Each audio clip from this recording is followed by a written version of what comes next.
porque o presidente da Venezuela, Nicolás Maduro, afirmou que o país está aberto para conversar seriamente com os Estados Unidos.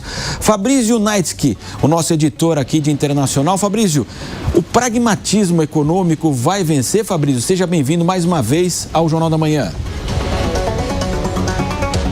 Oi, Matos. Bom dia para você. Olha, é uma possibilidade, viu? Nicolás Maduro deu uma entrevista ontem, novo ano, mas problemas antigos, né? Essa relação entre Venezuela e Estados Unidos. E disse que o país está pronto para conversar seriamente com os americanos, onde e quando o governo Donald Trump quiser, para tratar de 3 assuntos que parecem ser fundamentais nessa tensão que se instalou entre Estados Unidos e Venezuela, pelo menos desde a metade de 2025. Quais são esses 3 pontos que Maduro destacou? A questão do petróleo, e Donald Trump já deixou claro que muito dessa pressão militar que tem sido feita contra a Venezuela é por conta das reservas de petróleo venezuelanas, que ele gostaria que os Estados Unidos explorassem mais o petróleo venezuelano, que fica ali nas águas territoriais da Venezuela. Disse que a Venezuela está roubando petróleo dos Estados Unidos. Atualmente, só uma empresa norte-americana, a Chevron, tem autorização para explorar petróleo na margem da Venezuela, no litoral venezuelano, além de outras 2 questões. A questão dos voos de deportações de imigrantes estrangeiros, de imigrantes venezuelanos ilegais que estejam nos Estados Unidos e precisam voltar para a Venezuela, e também a questão do narcotráfico.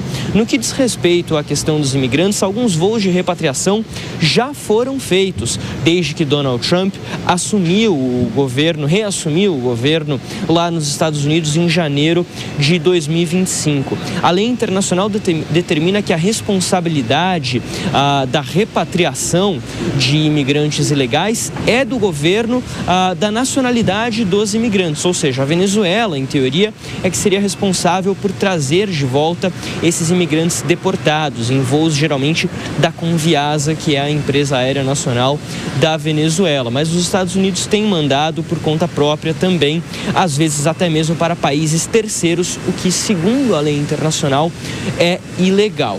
Em relação ao narcotráfico, a Venezuela mantém a versão de que o país não produz drogas. Ela não fala sobre a saída de drogas do país. Isso acontece, de fato, de alguns portos ali venezuelanos, mas o governo venezuelano diz que o país não tem produção de drogas, diferente, por exemplo, da Colômbia ou do Peru, outros países aqui sul-americanos muito ligados à produção de cocaína, por exemplo.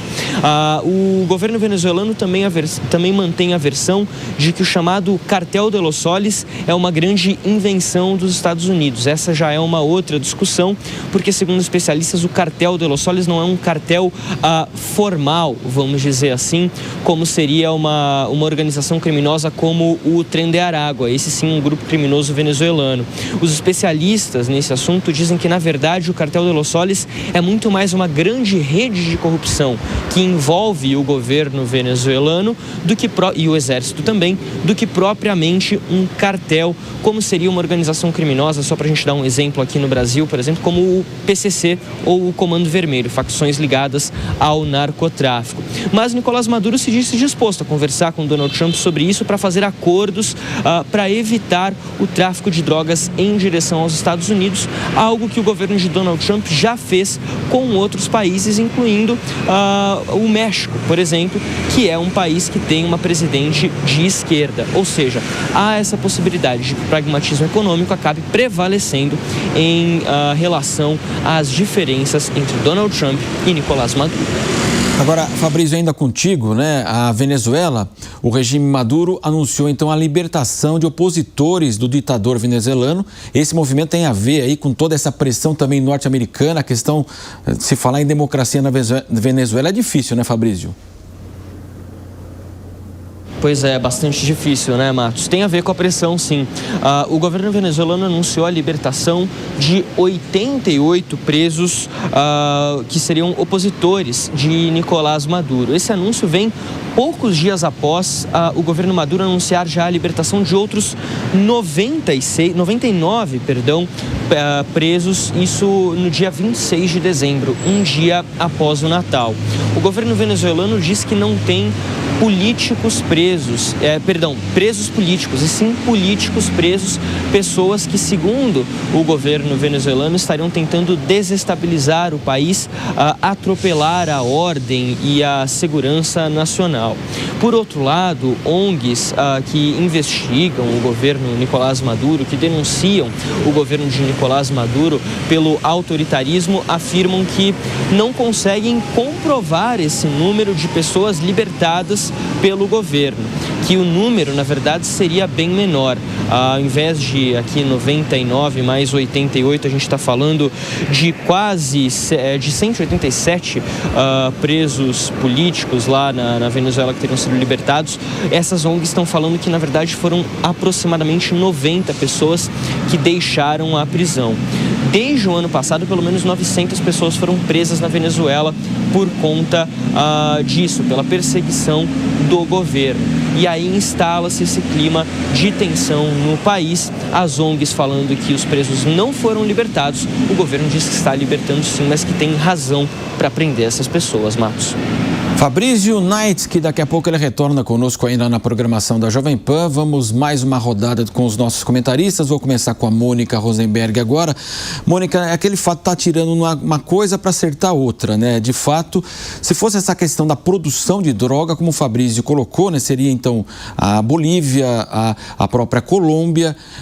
O efeito de drogas de entrada no México é muito maior, inclusive, que a Venezuela, evidentemente. Parece que a questão vai se encaminhando mesmo para aquilo que eu tinha falado anteriormente, o pragmatismo econômico aí na relação Venezuela e Estados Unidos. Esse era um conflito que interessava a ambos os líderes, porque ambos têm questões internas, né? O Trump tem várias questões internas nos Estados Unidos, inclusive as acusações de truculência da sua polícia de imigração, tem uma série de questões, inclusive econômicas, e ele precisava, para ele era muito positivo ter um inimigo externo que ele pudesse dizer: estou defendendo o americano, estou combatendo o narcotráfico. O discurso para ele era muito interessante. E Maduro nem se fale, é um ditador eleito por vias absolutamente escusas e inadmissíveis, e ele, mais ainda, poder dizer o grande malvadão americano que está aí e nós estamos defendendo contra essa ameaça americana. Mas era sabido que não era por causa do narcotráfico, e sim muito mais ligado ao petróleo. E agora essa posição de Maduro vem tirar de Trump o argumento justamente de que ele está combatendo o narcotráfico, indo lá atacar barcos nas águas territoriais venezuelanas, porque ele agora ou ele senta para negociar ou ele não tem mais como dizer que é apenas querendo combater o tráfico. E aí a gente entra na segunda parte do que o Fabrício trouxe, que é essa questão dos prisioneiros. Eu tenho uma amiga pessoal, a Maria Oropesa, que foi presa. Ela era assessora, coordenadora de campanha da Maria Corina, que vocês devem se lembrar que é quem realmente venceu as eleições. E ela foi presa na sua casa, ela filmou, fez uma live no Instagram, filmou a polícia simplesmente arrebentando tudo, entrando vestidos de preto, levando ela foi literalmente sequestrada. Uma menina de 27 anos está presa até hoje sem nenhuma notícia dela. Então, tanto essa questão da libertação dos presos por parte do governo Maduro, quanto que essa negociação realmente vai levar a alguma coisa, vamos ficar atentamente de olho para que ambas avancem e que a liberdade possa voltar a dar pequenos sinais dentro da Venezuela.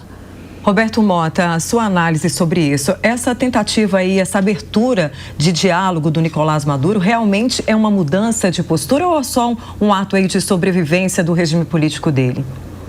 Não, Patrícia, foi uma mudança de postura. Lógico que todos esses aviões, navios, submarinos ali do lado ajudaram um pouquinho.